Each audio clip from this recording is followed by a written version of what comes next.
anti-attack on a mobile phone user. So I'm pretty much into non-violence, so non-violent means I'm looking at creativity. So if anyone's got a mobile phone and it's still on, think about turning it off. This one's in response to which, if you're going to give me a good question, I'm after questions all the time. We've only got like something in the order of 60 slides to get through in about 75 minutes. So we're still going to be rushing through slides, but at the end of the day, because there's no demo, we've got plenty of time for Q&A, so don't mind any questions at any time. Okay. Just going briefly through our agenda today. Basically, we've got an introduction, 10 reasons why honeypots suck, and I'll probably go through a little bit at that stage about what is a honeypot. How many people, just off the cuff, know what a honeypot is? Cool. That's great. And don't get me wrong, this is not an attack on people like, the honeynet guys or anything like that. It's really about current implementations and why, in a corporate environment, honeypots and honeynets aren't such a great idea. I was going to give you a couple of demos, but without VMware being able to bring up a network card, I just cannot demonstrate it, so there's no point in really mucking around. And the reality is, in your notes, you should actually have a copy of these slides. Unlike most of the presentations that I've been to so far, they're actually the ones I'm going to be demonstrating. The reality is when I do my job, I would assume that most of you are in the same profession. There's a few things that you really see time and time again.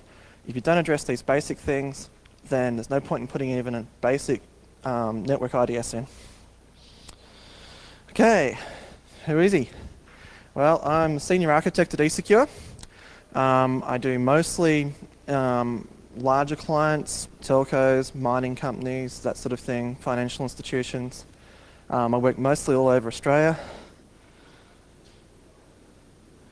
I am the proud slave of 2 cats. Got 2 MCSEs for what it's worth. And realistically, my faith in that little certification is diminishing by the day. I spend a fair amount of my time after hours just playing around on my NetBSD Alpha box. For the demonstration here, I was actually trying to get NetBSD running, but for the same reasons that I've had troubles with VMware, I actually changed across to FreeBSD because it had IP filter still, but at the end of the day, it didn't actually work. Sage EU, who's familiar with Sage? Sage US or any of the other sort of system administrator guilds? Well, you should be. If you've got system administrators or security administrators, it's an excellent organisation to belong to. The peer support of those organisations is excellent. It brings up the level of system and security administration in your organisation. Most of the time, the Australian ones are like 88 Australian dollars, which is bargain. Enough plug in Sage EU. My duties with the DNS competition panel in Australia have actually now finished. It's equivalent to what Sierra did up in Canada last year.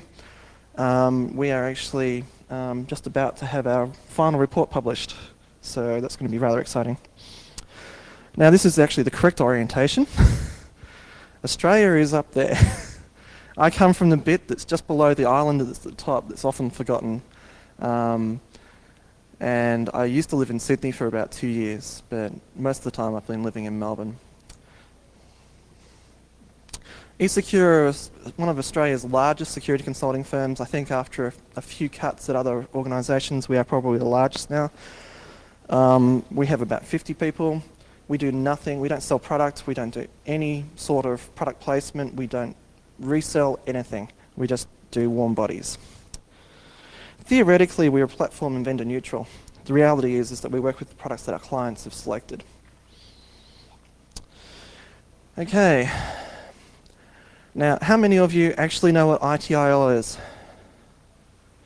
That's about what I expected. ITIL is an excellent infrastructure library. If you guys are interested, it's a UK/EU initiative. The actual books themselves are very expensive. Once you've got the complete library, you'll be sitting close to about US $1,000 or thereabouts. There's about 30 or 40 volumes. The reality is that it really helps you bootstrap a very large organisation into a standards-based thing. It's the equivalent of accounting's general accounting practices. Double entry booking keeping and things like that. It's basically saying, this is how we'd like to see large sites set up. So you don't get a lot of different architectures, but the ones that are there that do work very nicely. How many of you would say that all of your hosts are patched and secure? Well, it's as secure as you know they are, but they can be today. Yep. How many of you absolutely trust every single one of your staff members? Yep. And how many of you actually have a risk management group? Well, that's actually a bit disappointing because most of the clients I actually work in do have a risk management group.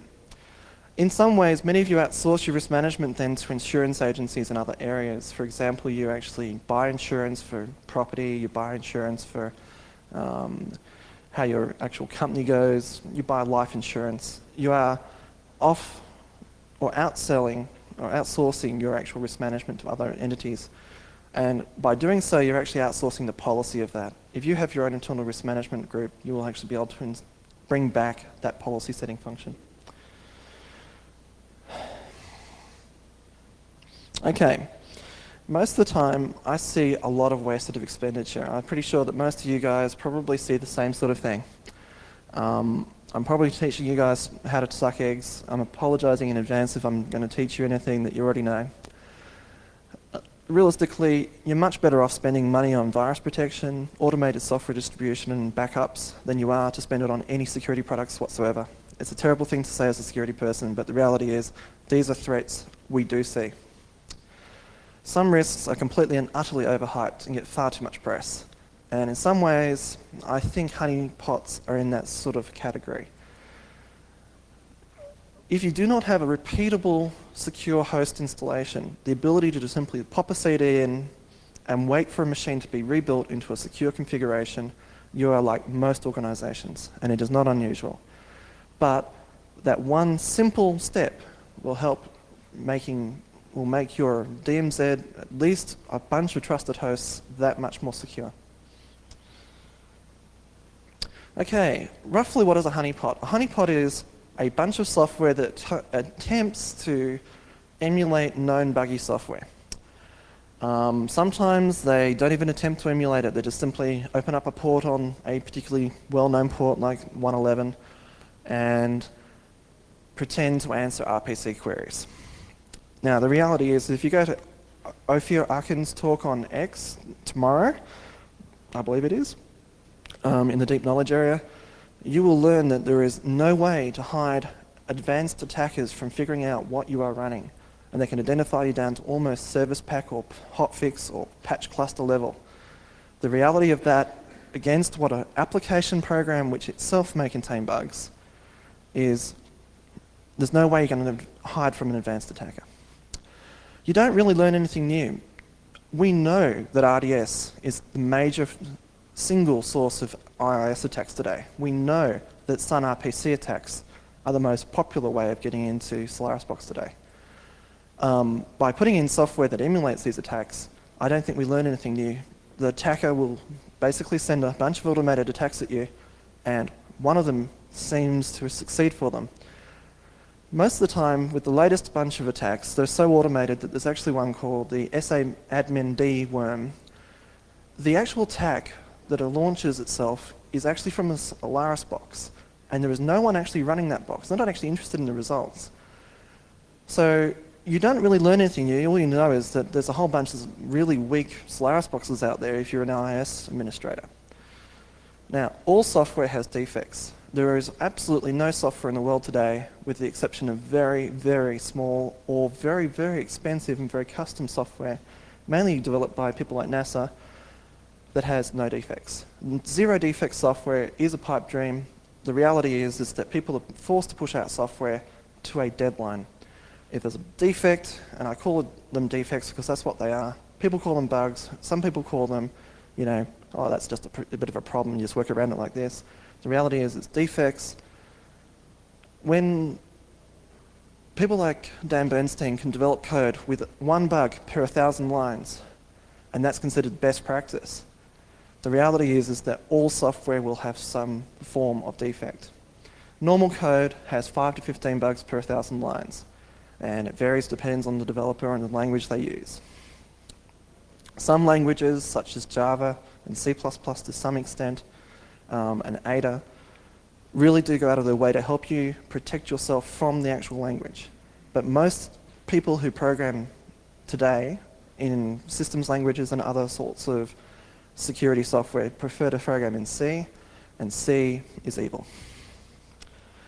DTK is the deception toolkit. How many people have actually heard of DTK? Does anyone actually write DTK before I go really slagging it off? Fantastic. It's really bad. The reality is DTK is approximately 15,000 lines worth of code with comments. Now, comments themselves can be a source of bugs if they contain code. And sometimes in DTK, code is actually embedded inside them. Once I'd actually done a little bit of a grep and then a bit of a munging, it turned out to be about 9,279 lines.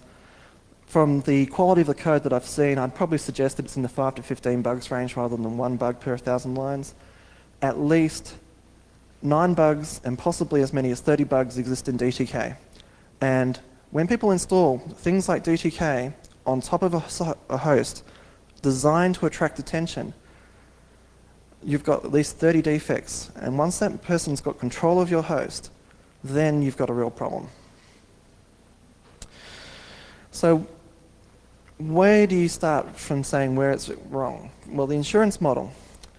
Bruce Shiner has actually suggested in one of his recent cryptograms that insurance is the way to go forward. And in fact, he bases part of his business upon insuring risk. Now, I think that's possibly a way forward, but most large corporates will just simply self-insure. It's not worth the risk. It's not really worth it to them to worry about one little website here going down. But if you use the insurance model, you do not increase your risk profile, you'll decrease your risk profile. For example, if you're driving a car and you want to actually get a lower premium, the best way to go forward is to get an some sort of economy box that has airbags, that has side curtains, that has ABS, and has a burglar or alarm. And you'll notice that your premium is actually much less than if you get a Subaru WRX with, say for example, nitrous oxide and no airbags. And that's the basis of how insurance works. Risk management says that honeypots and things like honeypots increase your risk for demonstrably invalid reasons. What is the purpose of running a honeypot? To attract attention away from your actual systems. Well, what if they're not really interested in just that one system? The entire idea of a deception toolkit or a honeypot is that there's a person behind it attacking you.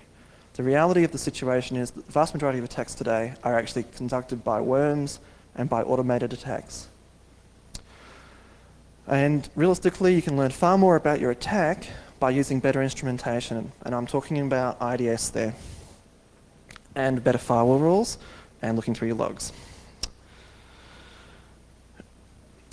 The reality is that, I hope there's no script kiddies in here. I know that we're at a conference called Black Hat, but the reality is that most script kiddies get scripts off places like hack.co.za or PacketStorm, and we'll just simply run them and see what happens. They don't understand the attack, they don't really want to understand the attack, they don't understand how to write the attack. So the reality is that most attackers do not really care that you've got a really, really clever deception or honeypot in there. Let us keep on running things until they take out one of your systems. Honeypots, like the actual software that you're running to run your mission critical systems, say for example your mail server, which is unfortunately these days considered a mission critical system, they've got to be kept up to date. If you don't keep them up to date, they will be attacked and successfully before too long. Honeypots must act like the host operating system, but the reality is if you put a DTK emulating an IIS attack on a Solaris box, even a moderately advanced attacker will be able to tell that and not give you the attacks that you're expecting. And realistically, it's better to spend the time not looking after a honeypot, but to actually spend time looking after your real security profile. That includes your normal servers, that includes internal systems and your processes. I'd love to, but I can't. The result of actually running this one is to show you for example, an RDS attack against DTK. DTK doesn't even log the fact that you've got an RDS attack. It can't even tell you that it was an RDS attack, whereas Snort can, out of the box. Now, this is, has anyone been to Peacock Maps or been to a Bill Cheswick talk? Yep. This is a map of the internet approximately June 1999. And you know about exponential growth and everything like that. The sort of a light green area up in there is MCR WorldCom from memory. I'd have to actually go and have a look for cable and wireless. Yeah, it's cable and wireless. It doesn't show any hosts, it just shows you networks. And it's only the really, really big networks that get on there. And it's very, very, it didn't get dithered down very well. If you actually go and see a real life-size version of this diagram, it's just incredibly complex. The reality is, for an attacker, there is a wealth of targets to go for. Your best bet is to be an almost invisible one. Unfortunately, when you pull the box out of the, when you get something like Red Hat, what happens? You install it, you think it's secure, the reality is very different. When I was working in an ISP, they actually thought about installing Red Hat 6.2 because Red Hat 6.1, which they were running at the time, had a lot of vulnerabilities. These days, if you install Red Hat 6.2 out of the box, people think that's insecure.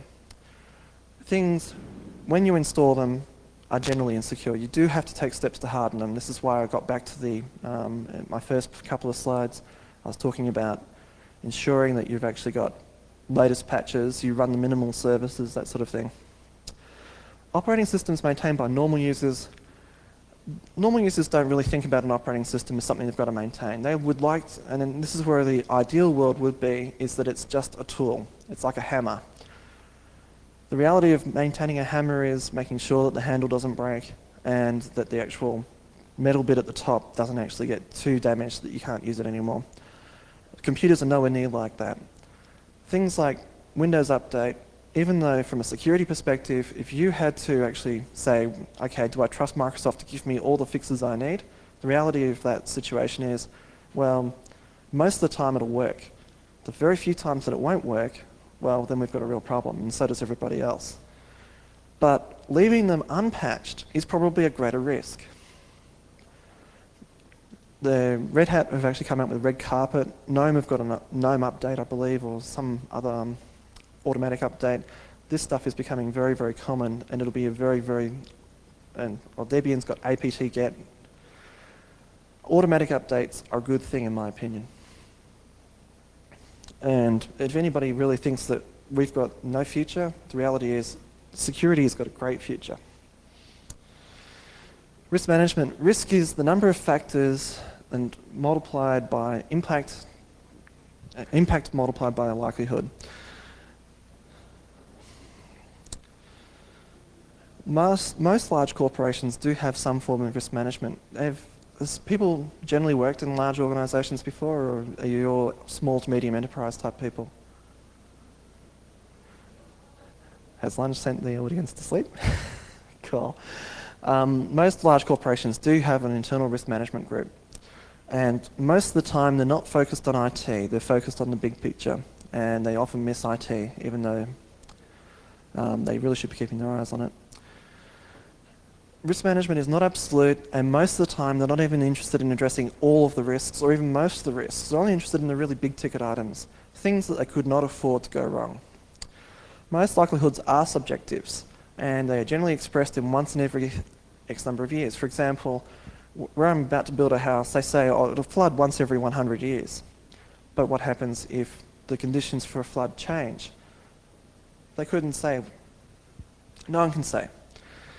It is possible to determine likelihood, and most actuaries at insurance agencies have a very good idea about how many crashes per 1,000 cars a particular car will have.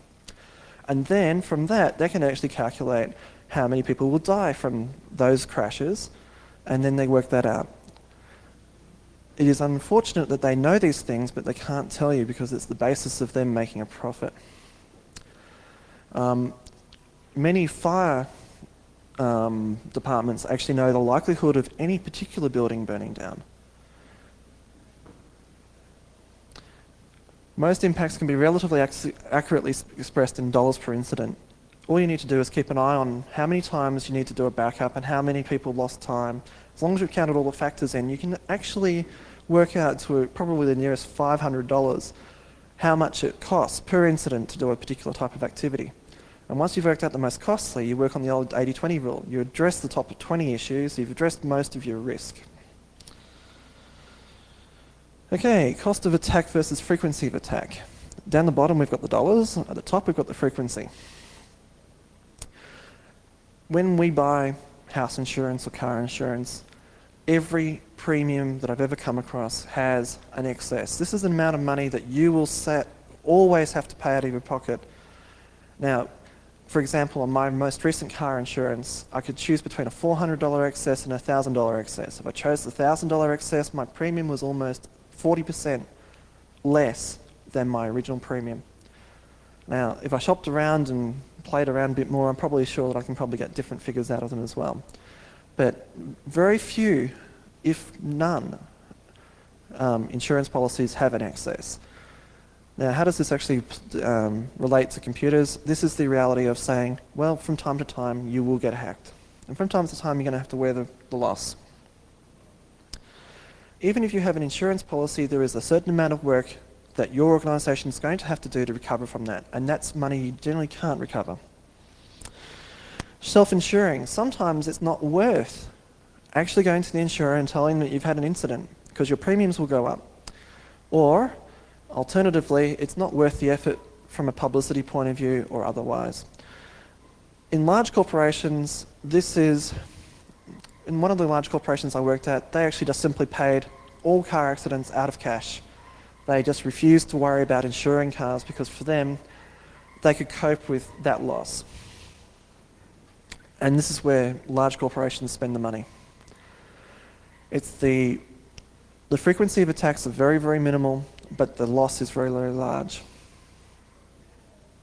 Most small to medium enterprises use things like bars on Windows, and most small enterprises these days just put up with individual personal firewalls.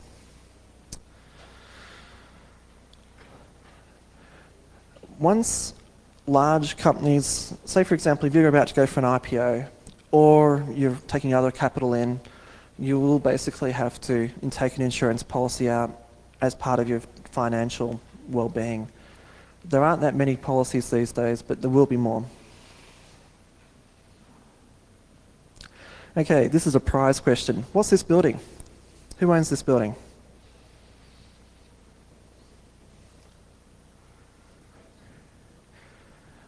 I looked it up on the web and it's supposed to be the AT&T Centre, is it? Isn't it the AT&T offices in New York? Because that's where I got the picture from.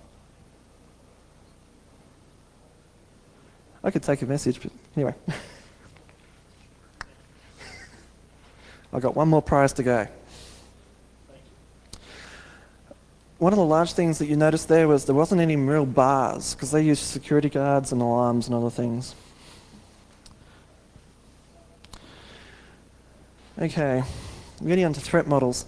The reality of old model thinking is seizing an attacker with extreme skills, identifying you individually. This is not the case. If you get that sort of attacker, the only thing you can do is delay them. The reality is that you'll get a script kiddie, like Steve Gibbison did a couple of weeks ago. They'll attack you until they succeed, or they'll take you out using another way. The reality is that script kiddies are far, far more common than any other sort of attack. All they do is they collect tools, they tag and brag. IDS attacks are the most common tag and brag these days. And then they attack victims. They just do it until the cows come home. A gifted amateur attack, realistically, pretty much any entry-level security engineer would be able to conduct this without any additional effort. It is the next obvious level for a script kiddie to go from. You collect tools, you develop your skills, you gather info about your hosts, using tools such as, like for example, the tool that Ophir Arkin's working on, and you attack the victim. The more you know about the actual platform you're running on, the more likely your attack is going to work. A strong attack. The reality is that if you get attacked by one of these guys, you are in trouble.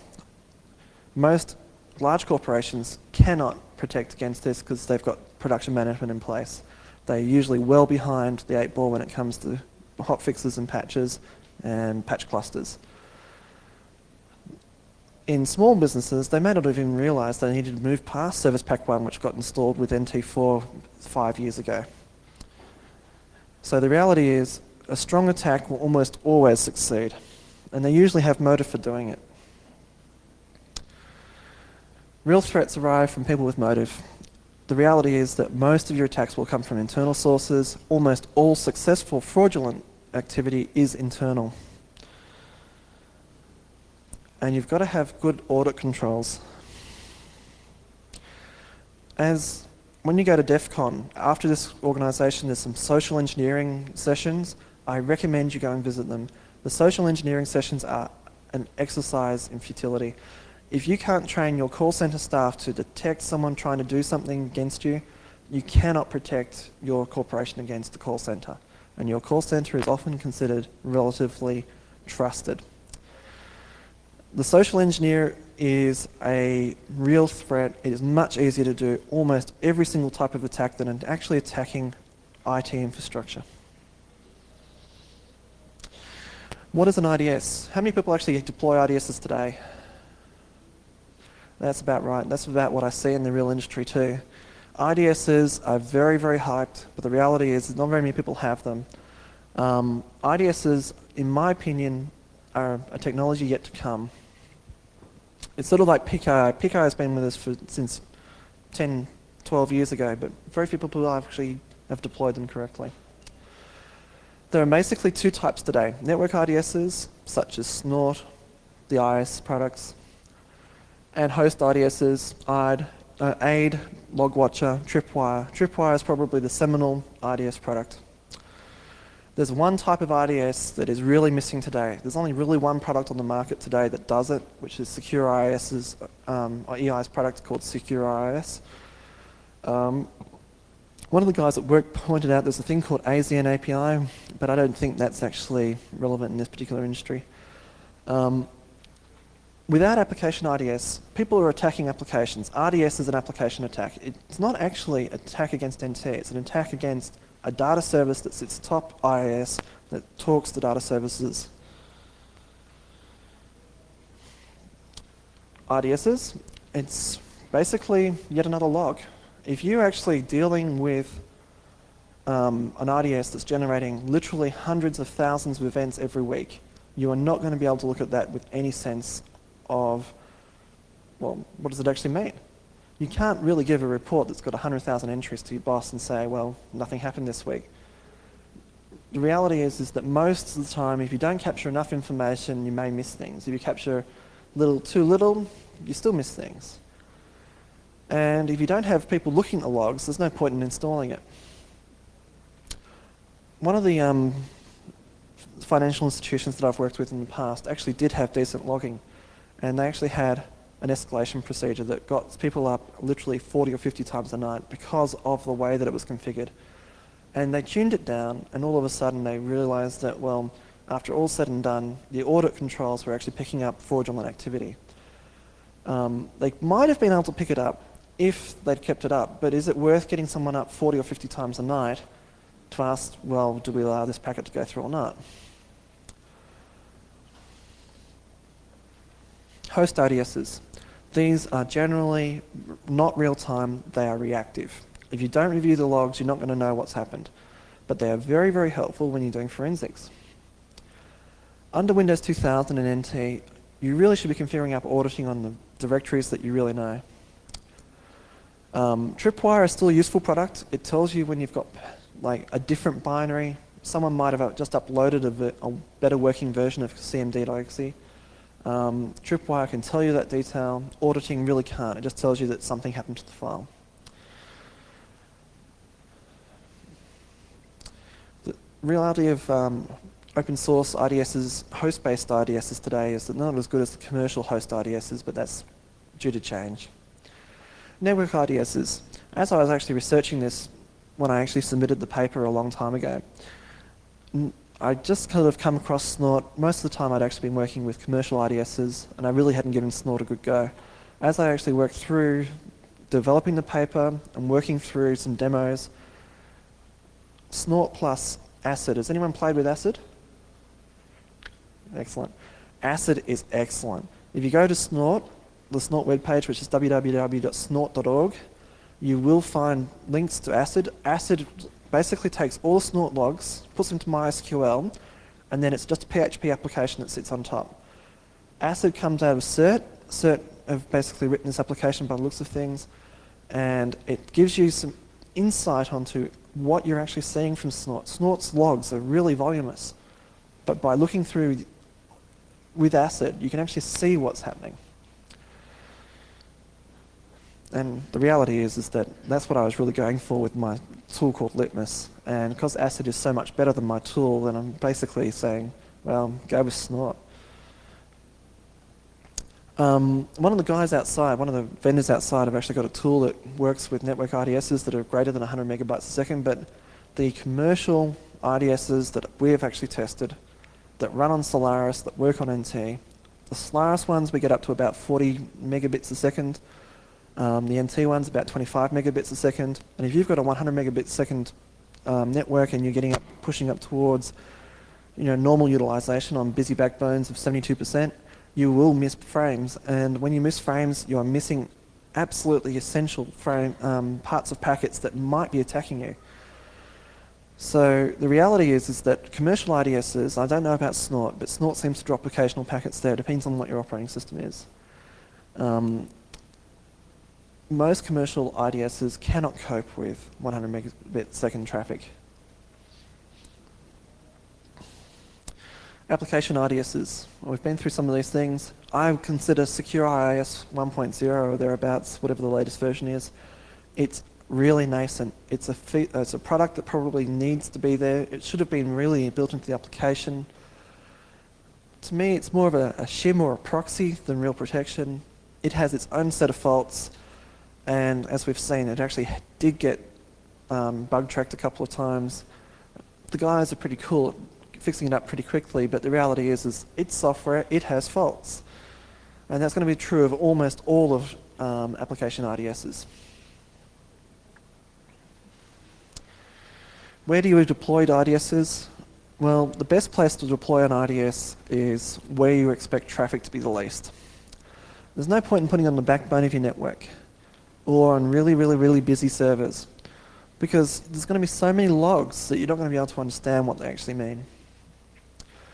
If you put it on the public interface of your router on the internet, you will see port scans all the time. If anybody runs a firewall, how many people run firewalls that have public interfaces at the moment? A few of you. You probably know that you get attacked probably 2 or 3 times a week really, really well. But most of the time there's port scans and everything tickling you all the time. If you put an IDS out there, the reality is that they'll just be going off all the time. It's better to see the IDSs deployed in areas where traffic is minimal. Unusual traffic is definitely worth escalating.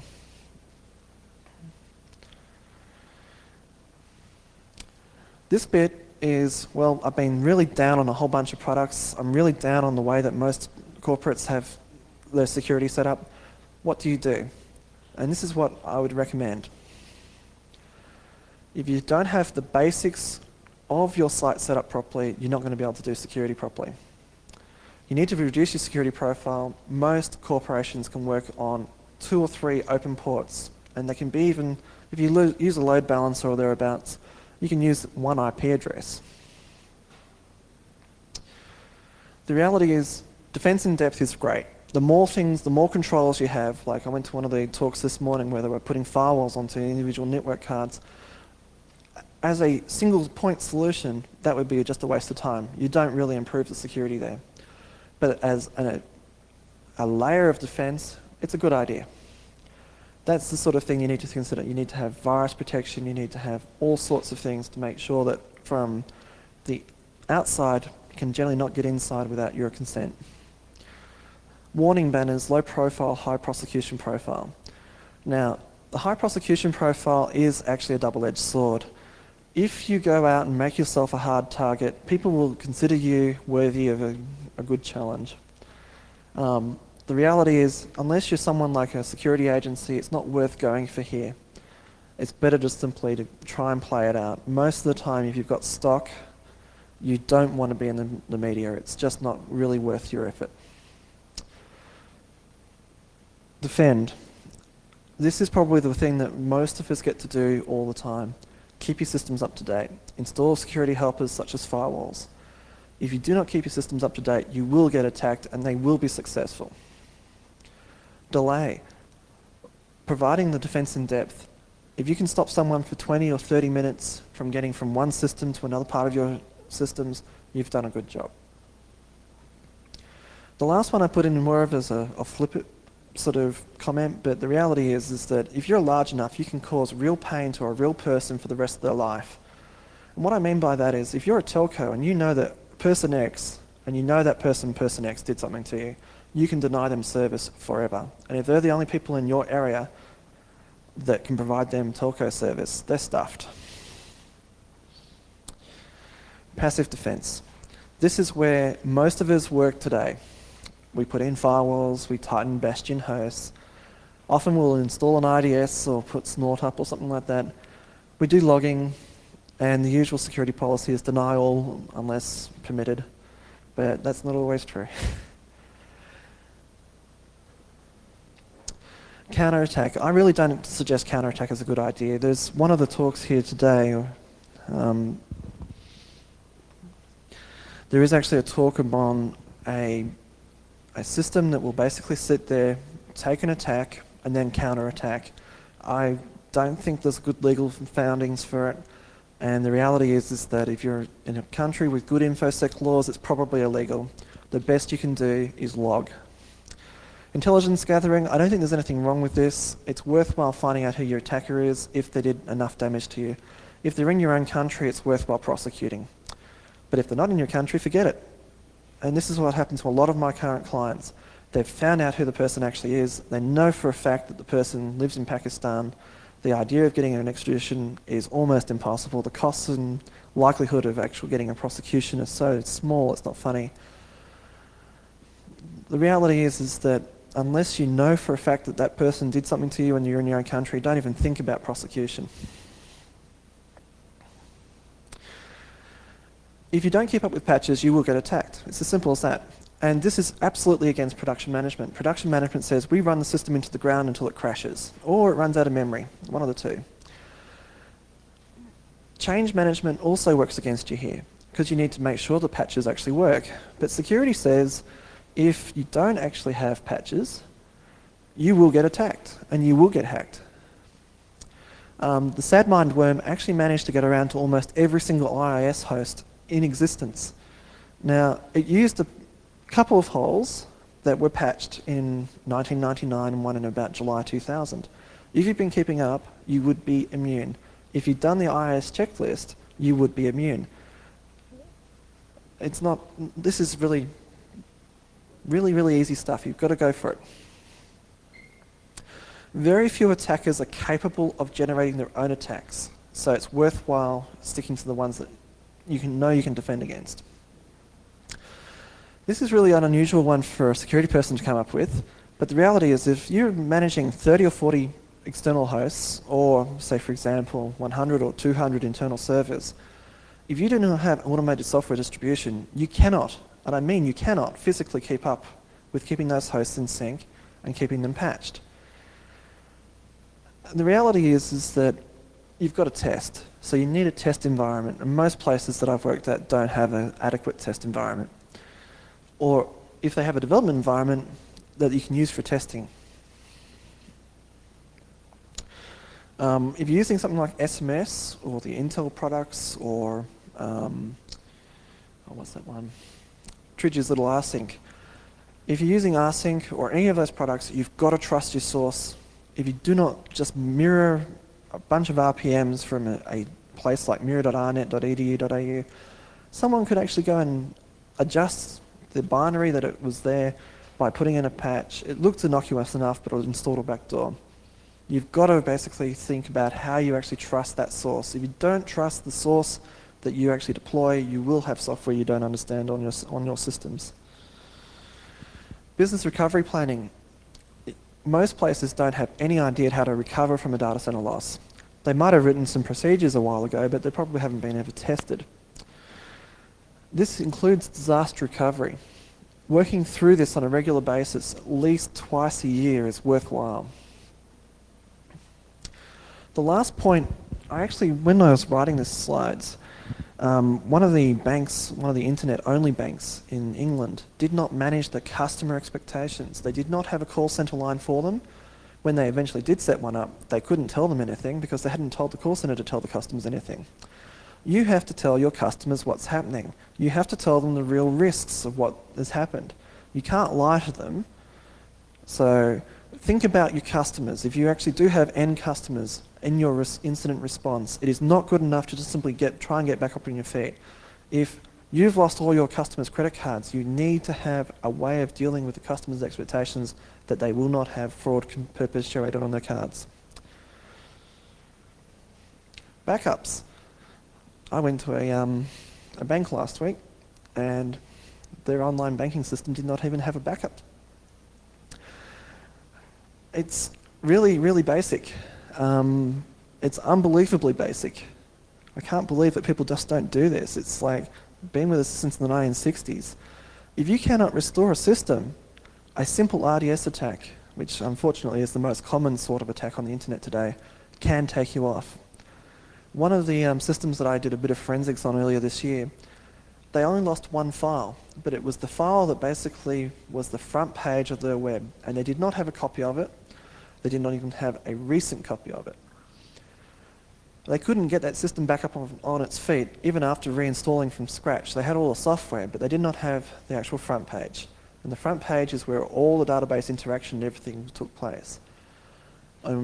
Effectively, they had to go to manual systems and redevelop the product from scratch because they did not have backups. Yeah, go for it. Typically, if you have an enterprise-wide backup system, there's a service account that has a password that usually has to be with the building management privilege. Yes. And many companies that provide that software don't provide the capability to regularly change that service password. Yep. And then it's a huge vulnerability. And I was just wondering if you could comment regarding that because at a personal experience where a major provider of password backup systems, major providers, large ones, that they don't even have the capability to change across the enterprise. They change. Yeah. Are you talking about Veritas by any chance? It is a real problem, and in fact, one of the problems we actually identified with one of the customers that I've been at recently is also the SAN-connected tape storage. They had all their systems, including the ones that are on the front line of the internet, backing up to this SAN, which also backed up their mainframe, which had all their... Just going back, it's just really hard to get some people to understand there must be a difference, there must be an air gap between certain systems. Where you know that you cannot do, for example, you can't change the actual backup password or it's got to be domain administrator, it's worthwhile separating those systems out. But the reality is that the service account on a certain product from a very large vendor, basically it gives you, if you can do a privilege escalation, gives you domain administrator privileges. And even worse after that, you can restore any file from any other backup. Yeah, it's a pretty good point. Constantly improved processes. How many of you are familiar with ISO 17799? Cool. More of you should be familiar with this. It's actually extremely high level. It's very, very manager friendly. You can actually create a security policy that says we have no security and then you're compliant. But the reality is that it points out a whole bunch of things that you should probably think about when you're creating a security policy. The reality of most places I've been to, they don't have a security policy. If they do have a security policy, it's probably hidden in the bottom drawer of someone who declared that entire file cabinet to be top secret. No one's allowed to read it. You've got to improve your processes, and most processes include humans along the line. It is not good enough to have a process or a bunch of systems that are totally secure with humans that just don't know how to do it properly. when you learn something, say for example someone does take you for a ride, it's probably really worthwhile to fix up the reason why they did it. Critical hosts. This is actually one of the things that, one of my favorite hobby horses. There is actually a session tomorrow on switches. You really should go to it. At DEF CON, there's another one that talks about switches. If you do nothing on your network layer, on your layer 2 or layer 3 stuff, you will get attacked. One of the ISPs that I've worked at, they basically lost their core router because they had SNMP public rights, they had SNMP private community strings. From that very one single vulnerability, they were able to take over a router, they installed a tunnel. All of a sudden, they had all the hosts. They figured out that one of the hosts was actually promiscuous. They installed their own promiscuous thing on there, and all of a sudden, their entire ISP operation was exposed. It only takes one network element to take over your entire system. Make sure your routers and switches are as secure as your other hosts. Most operating system vendors actually have very security procedures out of the box. For example, if you install SUSE, SUSE Linux actually tells you, okay, what do you want to be? You want to be really secure, you want a medium security. FreeBSD does the same thing. If you can do that stuff out of the box, that's really, really good. But people like Microsoft provide you with a checklist, and that's good too. Run through the checklist. And then you have to do it again next week. Reducing your security profile. Make as many DMZ hosts or extranet hosts invisible to the internet. If you have a common interest network that you share with a whole bunch of your suppliers or other people that you do business with, there's no real reason for that to be visible to everybody on the internet. You only need to make it visible to those people who are actually your partners. For most corporations, you only need your external mail exchange, your web server, and your DNS server.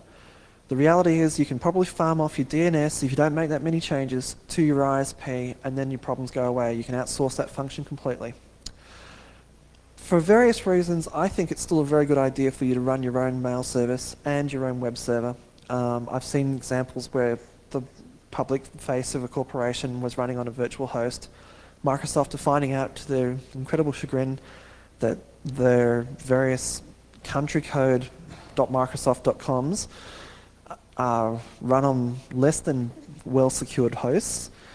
I think you're probably better off bringing that thing back in. It's not hard to run a good web server. And use something like the tools that Bill Cherswick's working on to make a map of your network. Visio 2000 Enterprise Edition actually can do this for you as well. You'd be surprised at the number of exceptions. You've got to basically understand where everything's going. Sometimes you can find some real surprises out there. Security posture policy, you should actually have a security posture. If you don't know what your security posture is, it's probably allow all until told otherwise. This is sort of like the early days of the internet. You connect to the internet and everyone's allowed to browse pretty much any site they like. Recently, it's been sort of like install censorware, you're still allowed to, yeah, go for it. You can't do policy unless you actually have management buy-in. You can set a policy, but no one will believe it unless someone said, yep, that's full. That's on. That's very true. But be reasonable about it. Humans will work around any control you might think desirable. Censorware is a perfect example. The reality is that it's really easy to work around censorware. And I do on a regular basis because I have to go to sites that most censorware block. And I'm not talking about those picture sites. I'm talking about places like hack.co.za. It's very easy to work around things like that. If you put in too many harsh controls, you will lose sight of what your users are going to. Because I use a particular type of proxying service that our company provides us to be able to go to various sites without our customers knowing about it, they don't know that I'm going to hack.co.za on their website. I could theoretically go to a bestiality website if I was into that, but they wouldn't know. But I'd still be violating their policy on it.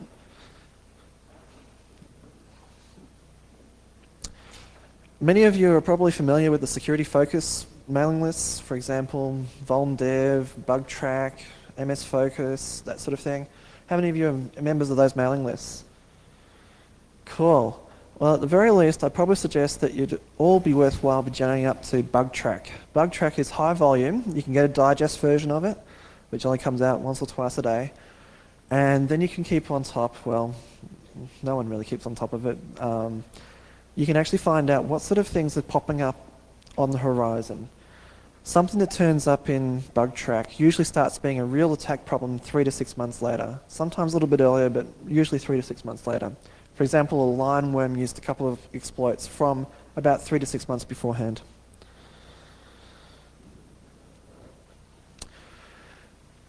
Realistically, counterattack is difficult. The reality is that you can only do prosecution. If you think you can actually prosecute because you think the person's actually in the US, or if you're like me, from Australia, you've got to learn the basics of data preservation. I think there is a talk on forensics.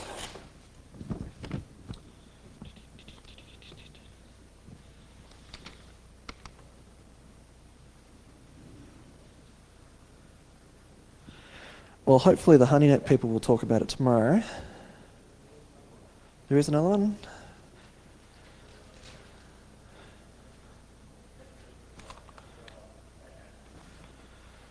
Oh yeah, cool. Tomorrow, 10:30 till 12. Computer forensics, critical process in your incident response plan. That'd be an excellent talk to go to attend. I think I'll be there. The reality is that I even don't know enough about how to preserve the crime scene. Different legal procedures matter in different places. If you've got dirty evidence that you cannot show that you've been able to keep clean, that will be thrown out at the first opportunity. The reality is that good lawyers will try as hard as they can to get as much evidence excluded as possible. You've really got to show in the strongest possible way that your data has been kept perfect. If you can't prove that, don't bother prosecuting because it's just too hard. So that session tomorrow will be really good. Sometimes law enforcement will approach you. You should have a security@yourdomain.com. If you do not have one of those, sometimes it's impossible for the right people to find out who the right people are in an organisation. Sometimes you need to approach law enforcement. Say, for example, you find certain types of files that are patently illegal, such as child pornography, and you think you know who did it. There are some times you cannot cover up crimes like that. It's basically participating in the crime. Sometimes these things are really, really hard. So best bet is if you don't understand what's happening, go see a lawyer, then find out what you need to do. In Australia, it's a lot easier. The federal police in Australia actually have quite reasonable people there. Sometimes prosecution can be a bit difficult, and if you get a high profile for being a real hard ass about things, it can be very bad because people will take you just constantly. I haven't mentioned IDS. In fact, I haven't mentioned PKI, I haven't mentioned half a dozen buzzwords like biometrics or smart cards because they're irrelevant. They really are. If you don't have those basic things down pat, you're wasting your money and you're wasting your time putting in the more esoteric things. The more esoteric things look very funky. In fact, most of the biometric things look very, very cute. The reality is that they don't provide you any additional layers of defense. IDS are the appropriate solution for people who've got everything down pat. Say, for example, you've got all your DMZ hosts well locked down, your DMZ hosts can't attack each other, you've got decent firewalls in place, you've got decent audit controls, you've got good policies, you've got good virus protection, everything's working just fine. Let's add the next thing. Let's go for an IDS. That is the appropriate time to add them. I was going to talk about Litmus, but the reality is that I am the maintainer of PNM to PPA, and I'm working with HP, who've actually come out of the woodwork to actually move that into the new architecture. I do almost all of my coding out of hours, and I've only got a limited amount of time. So Litmus may never actually see the light of day, and I think actually Snort plus Acid does a much better job than Litmus does today. Snort by itself gives you so much information. As long as you look at the logs on a regular basis, you are really, really ahead of the ball game. But you know, net filter, IP chains, all these basic products that do packet filtering plus logging today give you the same sort of information but to a lesser extent than Snort. Snort plus ACID gives you a real view on what's happening out there, and I like it. I like it a lot. If I was going to have some spare time dedicated to coding, I would actually be giving that time away to Snort or ACID, because they are really, really, I think they're products for the future. Snort has a whole bunch of attack profiles. You can load them in differently, and it's really cool. You should probably give it a whirl. How many people have actually tried Snort? I think I asked that question before. Go give it a whirl. It's so easy to set up. Set up a couple of PCs, go and hammer in Snort, attack it a few times, see how it turns out. The reality is I think Snort is a really cool product. I think there is a Snort session tomorrow. No, it is actually on now. That's probably where everybody is. Yeah. Snort, go for it. One of the things I wanted to show out of this demo is that Snort and Litmus can both detect an RDS attack and tell you that it's an RDS attack. The reality of most DTK or most honeypots is they cannot tell you that information. The great thing about Snort is that you don't actually have to run up a vulnerable service to find that information out. And as I said, Snort is better, and the more I think about it, it is. Okay, coming to the conclusion, I've still got Tim Tams to give away, so I've had a few questions, so I might have to divide them between the two gentlemen down the front, but we'll go for more Q&A after this. In general, I think that honeypots are never the right answer for any corporate network. They do not give you any additional benefits. They do not lower your risk profile. Realistically, they might be fun to run up, see what they look like, but they're not really designed for corporate networks. The judicious use of various types of IDS can be used to some effect, but the reality is that please buy virus protection. Buy some form of software distribution. These are attacks that we see all the time. One of the corporates that I was at recently suffered 120,000 copies of a recent virus going into the corporate network. They caught every single one of them and it didn't infect them. By spending, it probably cost them quite a chunk of money to actually get the external perimeter virus protection there, but it saved them literally millions of dollars from cleaning that up. That you will get viruses. I tell you now, I've already received a couple of viruses this year, and most of the people I know practice pretty much, safe computer practices. People who do not practice safe computer practices will get a lot more. You will get viruses. The reality is you should spend money on virus protection. Advanced attackers, you may or may not get this year. Okay, we're getting down to questions. Yep.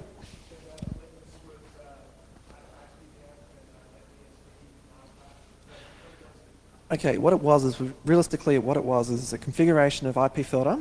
So it was just simply an IPF.conf file. Plus, I was looking at the logs that it was generating and feeding into MySQL coupled with a web front end. It's ACID, but really, really lame. And the attack signatures that I was starting to generate for it, Snort had them already. And the reality is that Snort has got so many these days that I was already behind the 8 ball because I'm just one person, whereas Snort's a whole bunch of people. The reality is that when I get my Alpha out of the garage, I'm actually living with my brother and his wife's at the moment while I'm building a house. If I can be bothered, if I can think about it, I might release Litmus then, but right now this is my only computer for the next 5 months, so with VMware not working so well, it may be a while before it's out, and realistically I think Snort plus ACID will develop so far between now and then it's probably worth not worrying about it for the time being. Yep. Do you have an opinion about the move now by a lot of companies, security providers, to outsource your IDS logging, supposedly eliminate false positives, and calls that are log? Well, the thing I like about them is that basically, I've got to be honest here, a bit of a disclaimer, our company actually does manage services just like that. You do get someone who's actually focused on managing those type of logs all the time, but if they have a lot of customers, maybe they're not giving you the sort of time that you think you deserve. The reality is they're probably filtering out a few false positives there sometimes as well, particularly if they're being told, but don't worry about it, by the client a couple of times. They know the product they're actually deploying. That's not always true of people internally. Sometimes you get a lot of churn in network operations centers, and not everybody's familiar with the IDS that you might be using. I'm pretty sure that people like Counterpaint who do the same sort of thing, they've probably got some really nice people there and it probably does work. But if you're not setting policy on those managed services, you're not really helping yourself. You're just farming out yet another bunch of logs. I'm not terribly sure it's a really great idea. It's a lot of money.